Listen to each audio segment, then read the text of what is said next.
हमारी मातृभाषा है। विद्यार्थी परिषद के पूर्व राष्ट्रीय अध्यक्ष डॉक्टर सुरैया षणमुगम जी तमिल हैं। वो मंच पर से कहते थे और तमिल का सुंदर व्याख्या करते थे। जब वो सुंदर तमिल के अंदर व्याख्यायित करते तिरुवल्लुवर के तुरकुरल वो बोलते थे तो बीच में वो रामधारी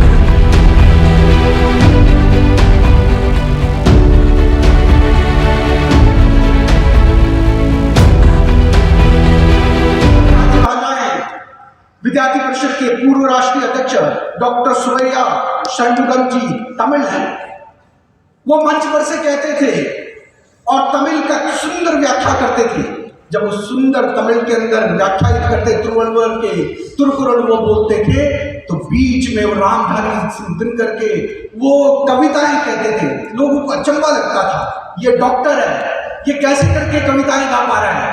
तो उन्होंने जो हिंदी प्रचारक समिति जो दक्षिण भारत के अंदर सेंटर चलाती है वहां जाकर के हिंदी सीख करके आए थे। जब वो कॉलेज के अंदर पढ़ रहे थे, MBBS कर रहे थे, MD कर रहे थे, MCH कर रहे थे और साथ में हिंदी पढ़ा करते थे। और ये भाव कहां से आया? विद्यार्थी परिषद के कार्यकर्ता थे, 1 वर्ष पूर्णकालिक जैसा कार्य भी किया। परंतु फिर मन में क्या आया? मन में आया जब मंच पर से उन्होंने कहा तमिल मेरी मातृभाषा है और हिंदी मेरे मातृभूमि की भाषा है। इस भाव का जागरण करने वाला जो विद्यार्थी परिषद उसने अपने स्थापना काल में पूछा कि देश इतना विशालकाय है, 500 से अलग अलग अधिक जो संस्थान है यानी प्रिंसली स्टेट्स है, उनको जोड़ने की भाषा क्या हो। उस समय शब्द राष्ट्रभाषा बोला, सब लोगों ने कहा हिंदी होनी चाहिए। एक मेजॉरिटी में लोगों ने कहा, कई लोगों ने कहा संस्कृत होनी चाहिए। एक चिंता जो आपके मन में फिर आई वो थोड़ी सी छोटी संख्या में लोगों ने कहा इंग्लिश होनी चाहिए। परंतु देश के अंदर मानस जो बना था वो आज नेशनल एजुकेशन पॉलिसी के अंदर जब 22 भाषाओं में लाखों किताबें छापने के लिए देश का बजट बनता है, देश के अंदर पूरे के पूरे भारतीय भाषा समिति बनती है, भारतीय भाषाओं के उत्सव मनाए जाते हैं। 11 दिसंबर तो सुब्रमण्यम भारती जी के जन्मदिन पर भारतीय भाषा दिवस मनाया जाता है। तो एक दिशा देश की दिखती है कि राष्ट्रभाषा मायने एक सांकेतिक तौर पे बोला जाए, संपर्क की भाषा क्या हो। उस नाते से हिंदी की बात उस समय की थी, वह भाव आज दिन तक वही है और वो भारतीय भाषाओं को आगे बढ़ाने का है और संपर्क भाषा के तौर पर हिंदी।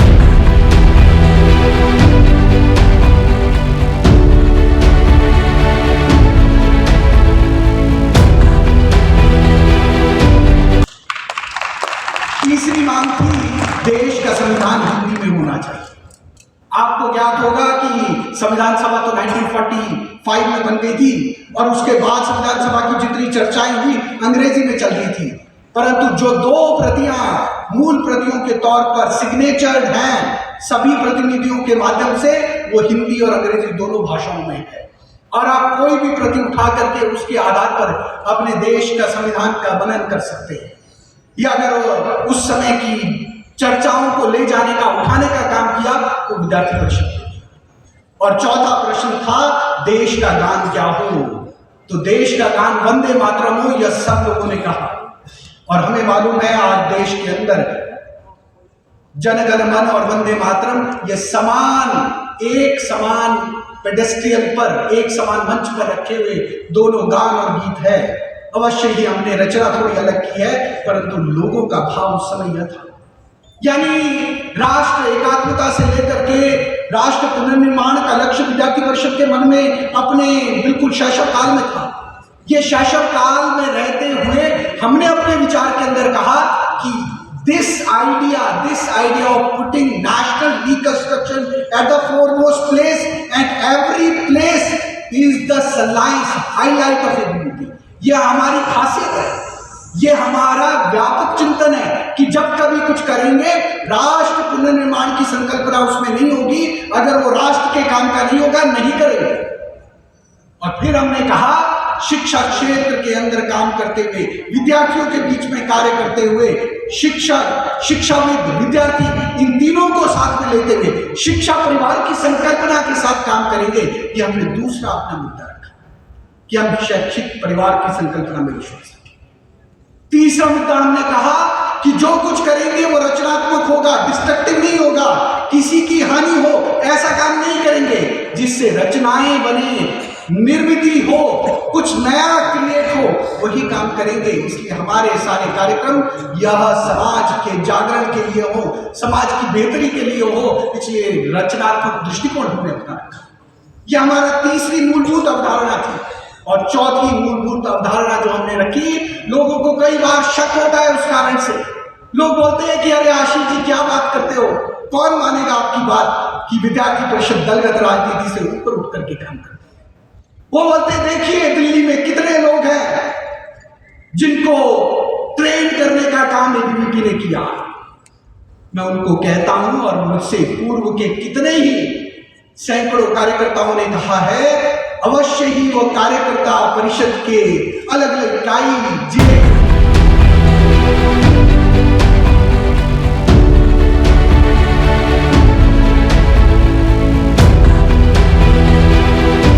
आंदोलन अधिवेशनों के अंदर कार्य करते हुए निकले, परंतु कितने लक्षावधि कार्यकर्ता हैं जिन्होंने अपना जीवन लगा दिया, वो समाज जागरण के लिए लग गए, उनको आपने नहीं देखा। आपने उन कार्यकर्ताओं को नहीं देखा जिन्होंने पूरा जीवन शिक्षक बनते हुए लगा दिया, आज राजनीति से दूर समाज क्षेत्र के लिए वो कार्य कर रहे हैं।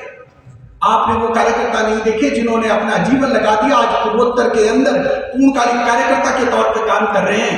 आपने वो कार्यकर्ता नहीं देखे जिन्होंने समाज जागरण के लिए कार्य किया और जगह जगह उनके पहचान भी नहीं ऐसा कार्य करते हुए प्रचारक जीवन के अंदर वो चले। ऐसे लक्षावधि कार्यकर्ता खड़ा करने का काम परिषद ने किया। और जब मुद्दे विद्यार्थी परिषद उठाती है तो दैनिक राजनीति का नहीं उठाती है, शिक्षा क्षेत्र के विषय उठाती है, समाज के विषय उठाती है।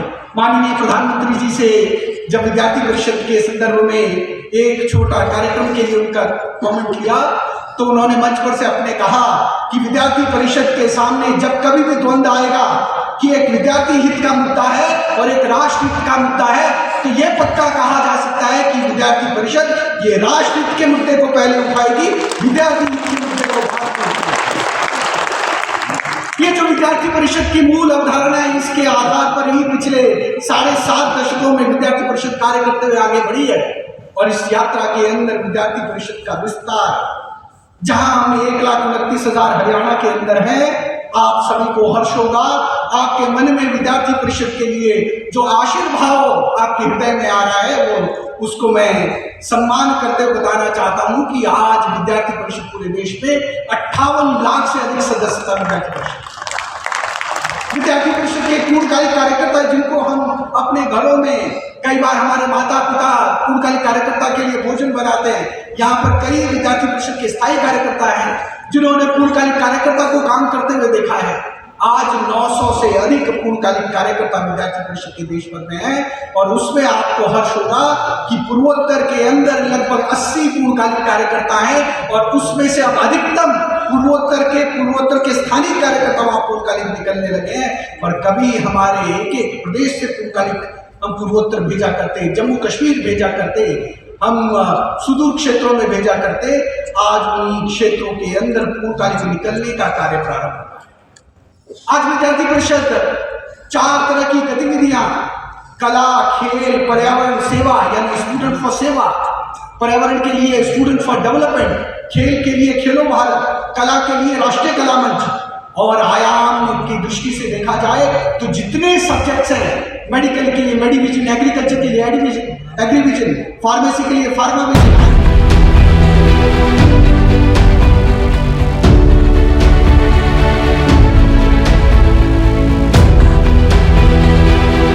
IIT के लिए थिंक इंडिया, प्राइवेट यूनिवर्सिटीज के लिए अपना इंडिजिनियस जो स्टार्टअप इकोसिस्टम में जाए उनके लिए सविष्कार, जो रिसर्च स्टूडेंट हो उसके लिए शोध, और विद्यार्थी परिषद की इकाइयां अगर केंद्रीय विश्वविद्यालयों में काम करे तो अलग, राज्य विश्वविद्यालयों में काम करे अलग, और अगर भारत से बाहर विद्यार्थी पढ़ने जा रहा है, भारतीय विद्यार्थी जा रहा है तो उसके लिए एबीवीपी ओवरसीज, अगर विदेश के विद्यार्थी भारत में पढ़ने आ रहे हैं उनके लिए world organisation of students and youth, अगर नेपाल का विद्यार्थी भारत पढ़ने आ रहा है तो नेपाली विद्यार्थी कार्य विद्यार्थी परिषद ने शुरू किया।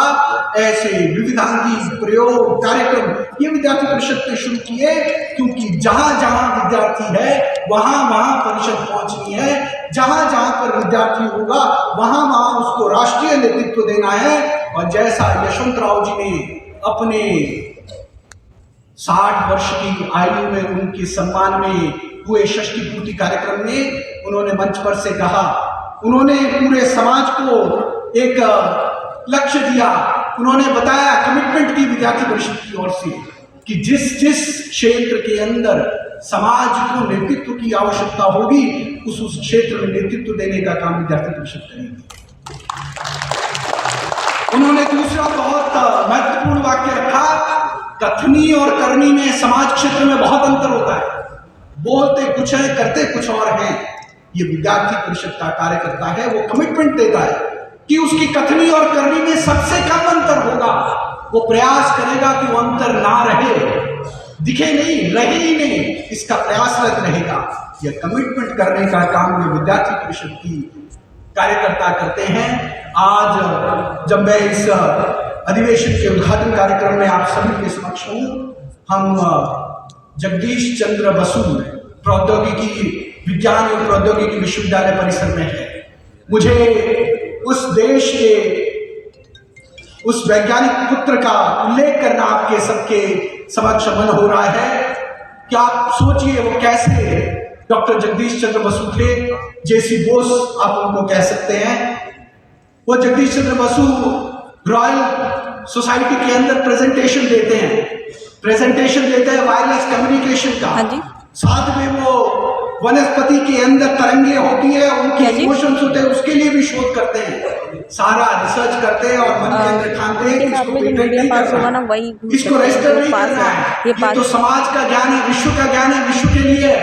परंतु वही बैठे हुए गोलमेओ जो मार्कोनी है, इतालवी है, अरे जैसे मेरा है ना, अगर मैं आके चाहूँ तो आपको ला सकती हूँ, जब तक यहाँ पे स्टार्ट हो गया है। 1899 में ये प्रेजेंटेशन होता है, 1901 में 2 साल के बाद